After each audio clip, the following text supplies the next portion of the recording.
I want to read something to you that just came across my desk from the FDA. It's their core outbreak investigation table. It tells me that there are 3 investigations going on right now. They're looking into a botulism outbreak, Salmonella and Listeria, 2 products they know where the outbreak is coming from, cheese and infant formula. The third, the Salmonella outbreak, they don't know yet. And these types of emails that I get, these warnings from the FDA, are weekly. So what's going on with our food system? Is it safe? I'm NBC4 consumer reporter Susan Hogan, and this is Susan Makes Sense. Welcome to the show.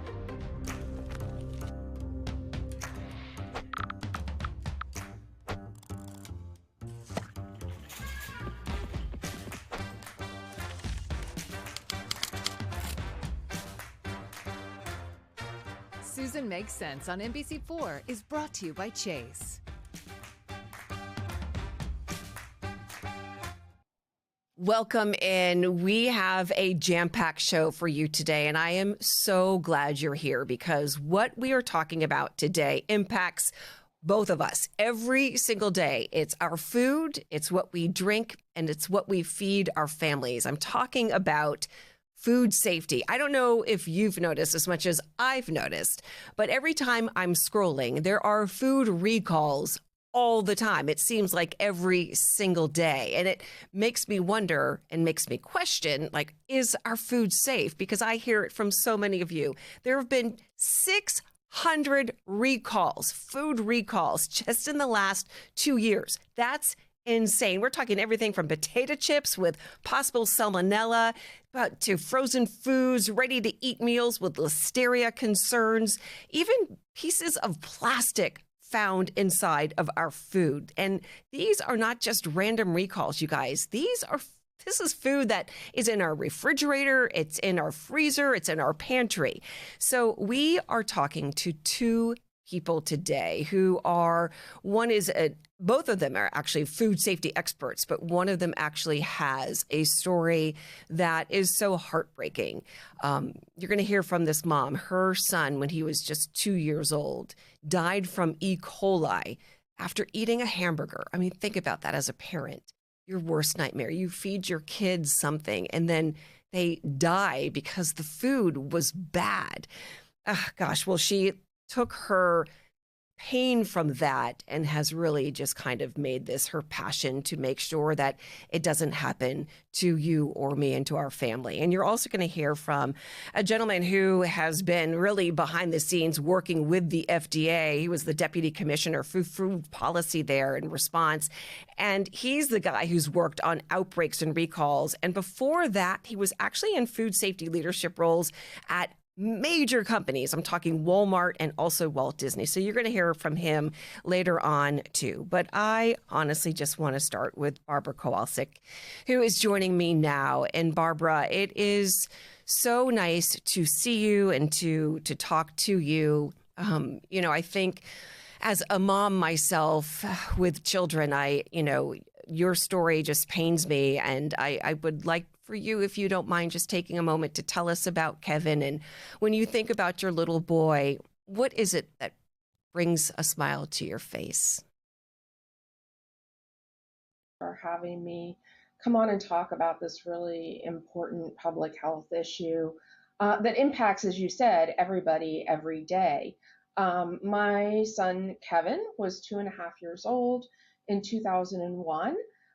When he contracted E. coli 0157H7, most likely from a contaminated ground beef, and went from being perfectly healthy to dead in 12 days. And I worked in public health and research. I had kids with allergies. I was the mom reading all the labels. I read medical journals as part of my job. And I didn't really fully understand the risk I was taking. But when you ask me what brings a smile to my face is a couple weeks before he got sick, we went on a family vacation, a 2-week family vacation to Maine, and we had so many wonderful family moments that I greatly treasure. We went to the beach, we went sailing, we visited family up and down the East Coast. My husband's a huge baseball fan. And even though Kevin was 2 years old, we took him to the Baseball Hall of Fame in New York. He slept through most of it, but back then we were young and didn't have a lot of money, and it really was hard to take a 2-week family vacation like that. But I am eternally grateful that we did. Yeah, I can imagine. And I need to understand, and I would like everyone else to. So when he died, you literally went on this mission, and you still are on it, to make sure that what happened to your family doesn't happen to other families. Since that time, since Kevin's death, what has changed? Has our food system improved? Have you seen something good happen, or are we kind of still where we've been? Well, great question, Susan. It's a bit of a mixed bag, right? So I would say, I've been doing this. I did transition my career in 2001. I was working in the pharmaceutical industry, doing clinical research as a statistician, and, started asking a bunch of questions, trying to figure out what happened to my son. And it took us about 3 years and several threatened lawsuits just to get an idea. And we never conclusively proved the cause of his illness. And really, my husband and I didn't want it to happen to another family, another community, because the impact of foodborne disease goes beyond just the person affected and their immediate family. Now, in terms of a mixed bag, 20 years ago, surveillance, we were still building our surveillance system. We have a great surveillance system today. We invested $22 million in our surveillance systems to transition them to whole genome sequencing, and that has reduced medical costs and lost productivity associated with foodborne pathogens by an estimated $500 million a year. Let me ask you this. I'm sorry to interrupt, but what do you mean by a food surveillance system? Do you mean like to track our food safety, or what does it mean? Well, it means that when we track foodborne disease, who's getting sick, and that tracking who's getting sick really helps us understand the scope of the problem, identify potential intervention strategies that might work. And then we want to implement those, right? So the other good thing that's happened in the past 20 years, for example, is the passage of the Food Safety Modernization Act in 2010, which was the first major overhaul of food safety oversight at FDA in more than 70 years. Great things, okay? On the flip side, though, right, we have some challenges. For example, CDC data from those surveillance systems I was talking about shows that we really haven't reduced the incidence of foodborne disease in the past 20 years. So even though we're investing, we're not doing as well as we could. So why is that, though? I think, for all of us, we go to the grocery store, we buy meat, we buy chicken, we buy poultry, and we assume that it's safe. So where is the disconnect happening? I mean, where is the diseases or the contamination? It's happening at what level? And why, after all of these years, and as you said, millions of dollars, is it not better? Like, why can't we figure this out? Well, food safety is really complicated. And what I try to remind people is all of our food comes from the ground or an animal, right? It comes from outside. And then it goes through a complex process to become food and then gets distributed. And there's lots of points along the supply chain where contamination can occur. So ideally, we would use, most people remember from COVID, the Swiss cheese model. That's what we try and use in food safety, is a multi-hurdle approach that really tries to reduce the risk. Now, consumption patterns change, production practices change, the pathogens themselves have very short life cycles, and they evolve much faster than human beings do. And so, we really need to keep investing, right, so we can keep up. And that's one of the challenges. We haven't been investing the way we need to. Sorry. No, that's okay. For me, like, I would be so frustrated. I'm assuming you are. I mean, this has been years that you've been working on this, and yet we still see, I think the CDC was telling me, I was asking them for the latest stats. There's still 3,000 people who die from foodborne illnesses every single year. 128 1,000 people are hospitalized. So I think it just begs the question, like, you've been working so hard on this. Do you just get so frustrated that it just still is happening? I guess as a consumer and as a mom, I would just be pulling my hair out. Well, it is very frustrating. And I can tell you right this minute, there are children in the hospital across the United States fighting these horrible diseases. I'm part of several groups, so I hear about them, and that is very heartbreaking. I think one of the things in public health, and I've pretty much spent my whole career in public health, is, you focus on prevention. And I like to think, even though these illnesses are happening, the work that I am doing is preventing some cases. Now, I am very worried right now. I'm very worried about the direction we're going in. I feel like we're sliding backwards. I feel like I am watching 20 years of work being unraveled. And it's not just me. Most of the people I know feel in the same position, right? Yeah. We're very concerned, and we are calling for people, for our policymakers, our leaders, to make investments, whether you're talking about leaders in the public sector, so that would be Congress and state and local governments, or in the private sector, right? Who also need to invest. Right. I mean, I think that there has to be such an investment, not just money too, but people just need to really realize that this is an issue. Barbara, I wish we had more time with you, but I really thank you so much for taking the time and the work that you have done in the past 20 plus years since Kevin's death.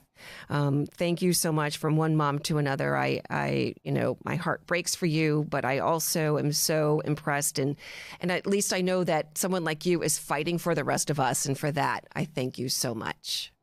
Well, thank you for having me on and bringing awareness to this important issue. I appreciate it. Barbara's story was just so devastating. But honestly, though, this just for me, it brings up some bigger questions like, why are we still finding dangerous contaminations in our food supply? So I want to bring in our next guest, Frank Yiannas, who is joining us now. Frank, it is so nice to see you. Thank you, Susan. It's a pleasure to be on. So, Frank, what did you do for the FDA? I was the Deputy Commissioner for Food Policy and Response at the U.S. Food and Drug Administration during the first Trump administration and during part of the Biden administration. And I share that because I wanted to send a message that food safety, Susan, shouldn't be political. People don't care which side of the aisle you're on. I could not agree with you more on that. And then you also worked at two industry giants as well. What was your role with both of them? Yeah, I've been very fortunate to have a career in food safety in both the public and private sector. Before joining the FDA, I was the global vice president for food safety for Walmart, which had been Fortune 1, certainly the world's largest retailer for a long time. I was their global vice president for 10 years, a decade. And then prior to that, I had the good fortune of serving for 20 years, almost 20 years at the Disney company, overseeing food safety, occupational safety, and health guest safety for attraction theme parks and resorts. Wow. So you really saw it from both sides there. And, right out of the gate, I'm going to ask you, since you've seen it from the agency side, the government side, and then also the food policy side in these industries, is our food safe? Yeah, it's a good question, and one that I think it's fair for people to ask, consumers to ask. I would say our food system is generally safe, but outbreaks still happen. I don't want people to be nervous. You think consumers go to the grocery store, they buy foods generally without concern or trust in the safety of the foods that they eat. But the reason I think you're having this session is that we're seeing almost a daily, certainly weekly, but almost daily drumbeat of recalls and outbreaks. And so our food system is generally safe. It's as safe as most other nations that have modern food systems. But foodborne illnesses still happen, in my view, being passionate about that, they happen too frequently. And there's more that both the public sector and the private sector can and must do. Yeah, I remembered I did a recall not too long ago. It was millions of products at just one distribution center. There were inspectors found rodents, rodent droppings, bird droppings, unsanitary conditions, dead birds. And it begs you to say, like, how does that happen? So it's just disgusting. Yeah, unacceptable, shouldn't happen, and we shouldn't accept it, is the bottom line. It still happens because some companies aren't being responsible, they're not being moral, they don't have a culture of food safety, and then the regulatory oversight system, Susan, isn't developed so that we can catch all of this in real time. So explain to me, like, so when there's a food recall, right? So does the manufacturer or like the distributing, like, how does a recall happen? Do they call the FDA and say someone got sick? Like, what's the anatomy of a food recall? Like, when does it begin? The government, the FDA, does have the authority to issue mandatory recalls. But the good news is, fortunately, when presented with the evidence, a company will voluntarily recall that information. They put that information on the wire, and they send information to customers, sometimes electronically. And then the media, you guys play a real critical role in getting that information to the consumer. Yeah, you know what I've noticed, though, lately is that the FDA will not notify us of a recall if it's like there's certain classes, like only if it's like class 1. But, at the end of the day, I mean, I still want to know, like, what's making me sick. So, like, what separates a company and or a manufacturer from like one that's doing it really well and one that's doing it really bad and that's having reoccurring issues? What's going on there? Yeah, it's a great question. I've had the good fortune of working for some pretty prestigious brands. Since leaving federal service, I consult with the industry on the boards, and I say, there's a difference between those companies that really take food safety seriously. Every company has what I call a culture of food safety. It could be a really poor culture, it could be a really strong one. But it's a great question, distinguishing those that are really good. They generally have capable and talented professionals working in their organizations. Food safety is part of their DNA and culture. It's a company whose values and beliefs respects wanting to do the right thing and protect consumers. They're not doing it just because it's a regulatory requirement. They're doing it because it's simply the right thing to do. And then they do some technical things, Susan, very well. You have to do good risk assessments. You have to know what ingredients or what products or processes in my facility are risky, identify them. If you don't identify the risk, you can't manage it. And then they have very effective controls. And every company in the nation is going to tell you that they have food safety controls. But Yiannas can tell you, having been in hundreds, if not thousands of facilities, not all of them have controls that are effective. When you say controls, do you mean like not good cleanliness? Like they're not sanitizing things well, or what? Yeah, controls are anything that we use to try to manage a risk. So controls might be something like time temperature process. Are you cooking products to particular specified temperatures? Do you have good sanitary hygiene measures to prevent recontamination? So those are the types of things that, some companies rely on what I call administrative controls, people to do the right thing at the right time, and that's okay. But some companies are a little bit more sophisticated, and they can automate those controls.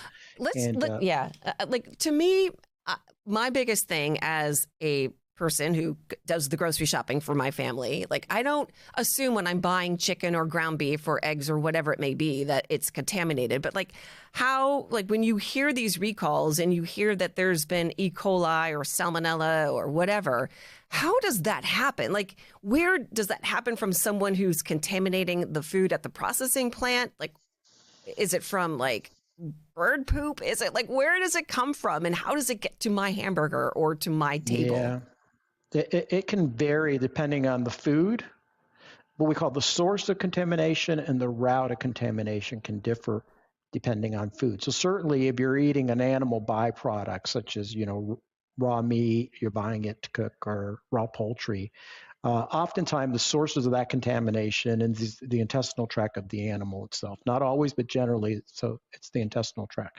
So when you're actually producing that product, eviscerating the animal, some of that intestinal contamination can get on meat products themselves. That's so just you have disgusting. To have very good sanitary. It is. Yeah.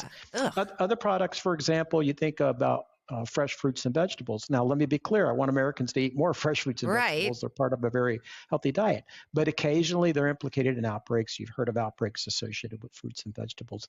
And oftentimes those sources, the product's grown outside. So there's a variety of different potential sources of contamination in these complex agricultural ecosystems. Agricultural water is the water quality, clean and appropriate for the use that it's intended for.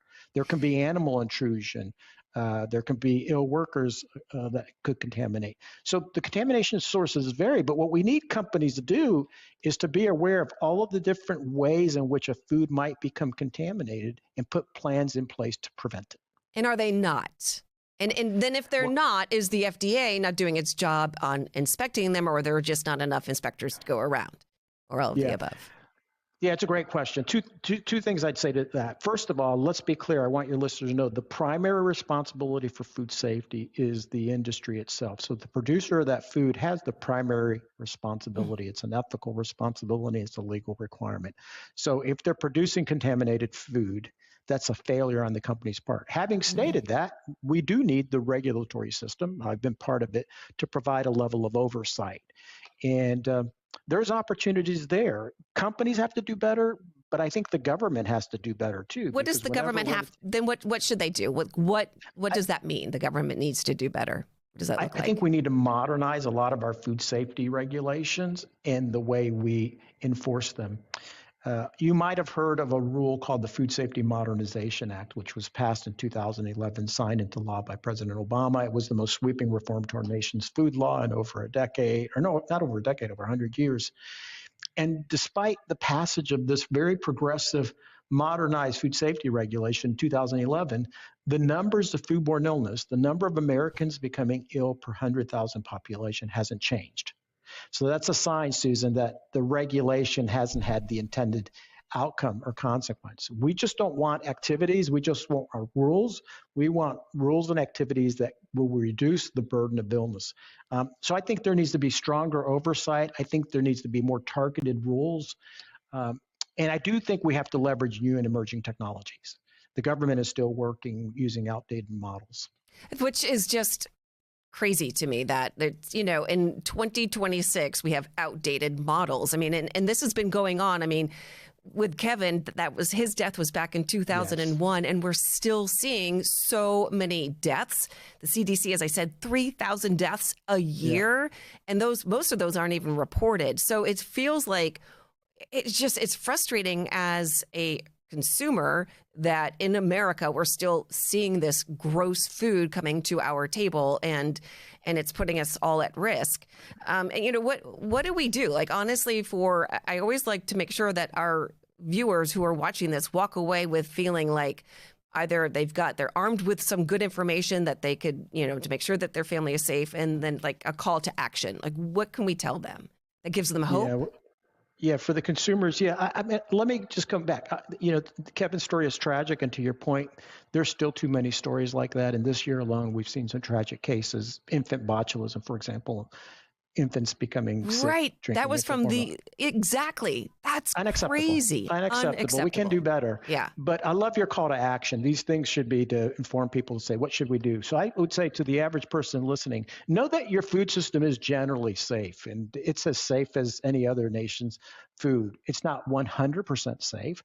So you have to be responsible. Buy foods from respected and trusted sources, companies that you trust.